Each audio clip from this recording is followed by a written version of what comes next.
Hello, it's Scott, and we are back on the EVE Online test server Singularity. It's November 4th, 2011, and we've got a whole bunch of new features and graphics back on there.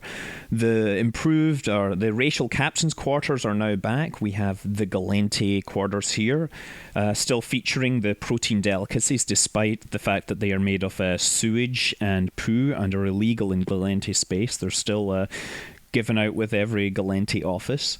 But most people are interested in the Battlecruisers, and they are here at last. The blueprints are not available, but you can buy the ships on the market. So there's still some speculation as to where the blueprints will be sourced from.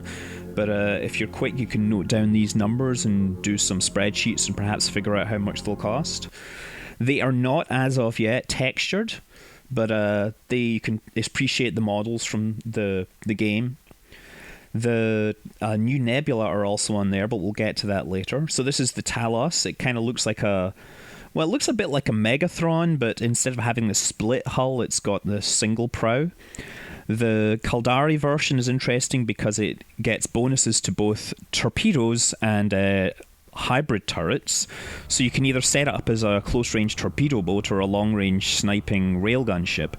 And with the improvements to railguns, we hope that will make it an interesting sniper platform, or maybe it will just be primaried all the time and destroyed. This is the Amarian Oracle. Again, it gets big bonuses to mounting large guns. That's what they all do. They all get 8 guns and bonuses to make it easier to fit larger weapons. Again, no texture here, but it's kind of yellow.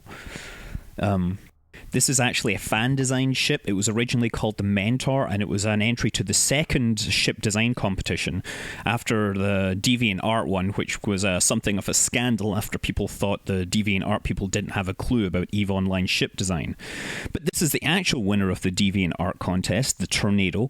Again, no texture here, but unlike the other ones, it's kind of shiny.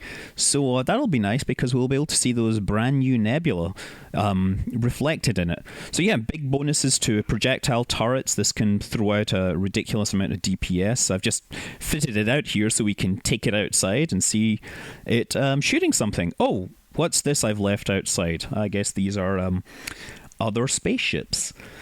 Well, as we've pointed out, these Battlecruisers have very little tank. They do not stand up to much punishment, and given the amount of DPS these things put out, it only takes a few volleys of the autocannon fire to just tear through this Naga. But anyway, yeah, so we're going to go on to the Nebula now. You kind of get a glimpse of the shadowing there, which I really haven't included in this video, kind of stupidly. But yeah, you know, the Nebula reflect nicely and all that stuff due to the skybox being having a reflection map and everything set up.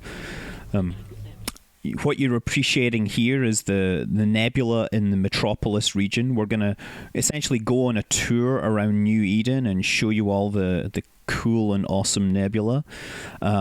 What you'll see as we go from region to region is that certain parts of the Nebula move, and it becomes very apparent that certain parts of space are coded to certain kinds of nebula. Now, if you look at all the ship icons, the Minmatar ships always have this kind of red nebula in the background, and throughout Minmatar space, you're always near to this giant red fiery nebula.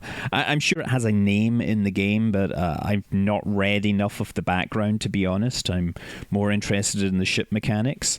You just glimpse there the kind of green-blue of Galente space.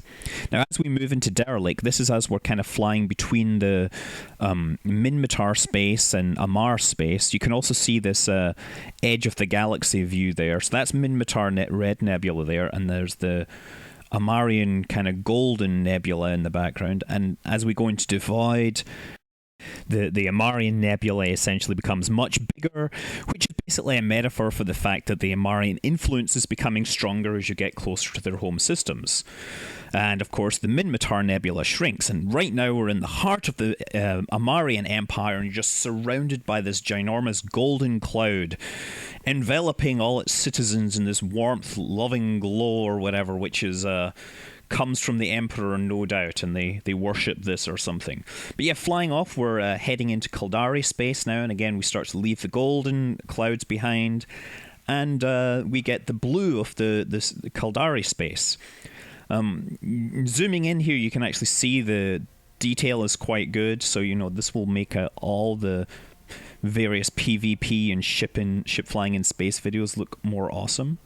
In the Forge, the Jita basically, you're almost completely surrounded. Lone Trek again completely enveloped in this blue space, blue cloud, to show that you are deep in the heart of Caldari space. Flipping over, we're now heading into Galante space. This is Verge Vendor, and everything there gets green. I'm not clear if there's actually two separate nebula for Caldari and Galante. I think there's a single blue and green turquoise nebula. One side's blue, one side's green, and that shows you that the Caldari and the Galante have common origins and all this.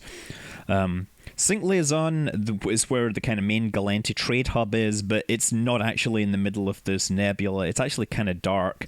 I like this one pretty. I think this is great for all the trade hubs. That's my favorite one. Essence region, where again we're kind of in a transitional area. We're trying to head out towards 00 here. And you're starting to leave the Galante space behind. And once we get into Placid, we start to see this interesting looking structure here. It kind of looks like a ring-shaped nebula, perhaps a planetary nebula of some sort. Again, you see that we're flying towards what looks like the Galante Nebula. It's kind of weird that sometimes you're actually flying towards in space. You're flying towards the thing that you're flying away from, or you're going to jump away from. That's problems with four-dimensional math. Not all the textures are perfect. You can see corners of the skybox in quite a few cases. And yeah, this is us inside the cloud ring, and you can see that it now completely envelops us. And it looks pretty darn nice. I'll probably come back to the nebula in a future video once they've fixed all the texture problems, but this is looking to be a great start. Until next time, fly safe.